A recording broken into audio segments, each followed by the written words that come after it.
Hey friends, if you encounter page unresponsive in Google Chrome, then please watch this video. I will guide you through the resolutions. Here's what we have to do. If it is at least opening the settings, okay, if it's not even opening the settings, then that's a different case. We will discuss it later. But if it's at least opening the settings, and click on these three dots at the top right corner, select history and history once again, select delete browsing data and delete from the page.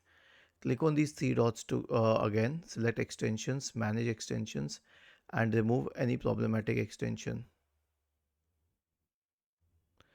And obviously click on these three dots at the top right corner, select help and select about Chrome and update it to the latest version. Okay, these were the main solutions, and if it's not launching at all, simply restart your computer. Okay, was this helpful? If yes, then please subscribe to the channel. If not, then let us know in the comment section of the video on how we could help you further. Thank you for watching this video and have a nice day.